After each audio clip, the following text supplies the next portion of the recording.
திமுக அரசு வேலை வாய்ப்புகளை உருவாக்காமல் இருக்கும் வேலைவாய்ப்பினை கூறு போட்டு விற்றுக் கொண்டிருப்பது அமலாக்கத்துறை கடிதம் மூலம் அம்பலமாகியுள்ளது. திமுக ஆட்சியில் மாநகராட்சி நிர்வாகம், நகர்ப்புற மற்றும் குடிநீர் வழங்கல் துறை கடந்த 2 ஆண்டுகளாக நடத்திய அலுவலர்கள் மற்றும் பணியாளர்கள் தேர்வில் பெருமளவில் ஊழல் மற்றும் முறைகேடு நடைபெற்றுள்ளதாகவும், பல முக்கிய அதிகாரிகளும் அரசியல்வாதிகளும் இதில் சம்பந்தப்பட்டுள்ளதாகவும் அமலாக்கத்துறை தமிழ்நாடு காவல்துறைக்கு அனுப்பியுள்ள கடிதம் திமுக அரசின் தலையில் பெரும் இடியை இறக்கியிருக்கிறது. இந்த தேர்வுகளில் தேர்வான 2500 பேருக்கு கடந்த ஆகஸ்ட் 6ஆம் தேதி ஸ்டாலின் பணி ஆணைகளை வழங்கினார். அதில் குறைந்தது 150 பேரிடம் வேலைக்கு 25 லட்சம் முதல் 35 லட்சம் வரை லஞ்சம் பெற்றுக்கொண்டு வேலை வழங்கப்பட்டுள்ளது.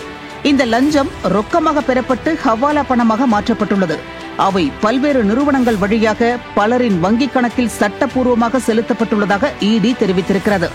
இந்த முறைகேட்டில் ஈடுபட்டதாக சந்தேகிக்கப்படும் அதிகாரிகளின் பெயர்கள், அவர்களின் இணைய உரையாடல்கள் மற்றும் பணம் பகிரப்பட்ட விவரங்கள் என அனைத்து ஆதாரங்களுடன் 232 பக்க ஆவண தொகுப்பையும் கொடுத்துள்ளது அமலாக்கத்துறை.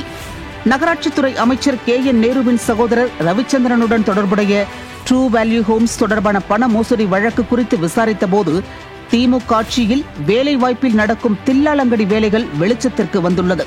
பல லட்சக்கணக்கான தகுதியான திறமையான இளைஞர்கள் அரசு வேலையை கனவாக கொண்டு இரவு பகலாக படித்து வருட கணக்கில் உழைத்து வரும் நிலையில் அவர்களின் முதுகில் குத்தும் வேலையை செய்திருக்கிறது திமுக அரசு. இதனை பெரிய அளவிலான வேலை விற்பனை சதி என குறிப்பிடுகிறது அமலாக்கத்துறை. கடிதத்தில் குறிப்பிடப்பட்டுள்ளது சிலரே என்றும், இன்னும் பல முக்கிய முதலைகள் இதன் பின்னால் சிக்குவார்கள் என்றும் கூறுகிறார்கள் விவரம் அறிந்தவர்கள். கிட்னி திருட்டை போல இதிலும் FIR பதியாமல் காலத்தை ஓட்டிவிடலாம் என திமுக அரசு தன் குரூர புத்தியை காட்டும் என்பதை அறிந்த அமலாக்கத்துறை இந்த விவகாரம் குறித்து உடனே FIR பதிவு செய்யவும் அதன் நகலை தங்களுக்கு அனுப்புமாறும் தமிழ்நாடு காவல்துறைக்கு அறிவுறுத்தியுள்ளது. இந்த வேலைவாய்ப்பு ஊழல் புகாரில் FIR பதிவு செய்யப்படும் பட்சத்தில் சட்டவிரோத பண பரிமாற்றம் சட்டத்தின் கீழ் வழக்குகள் பதியப்பட்டு திமுகவின் முக்கிய புள்ளிகளும் உடந்தையாக இருந்த உயர் அதிகாரிகள் பலரும் விசாரணை வளையத்திற்குள் கொண்டுவரப்படுவார்கள் என கூறப்படுகிறது.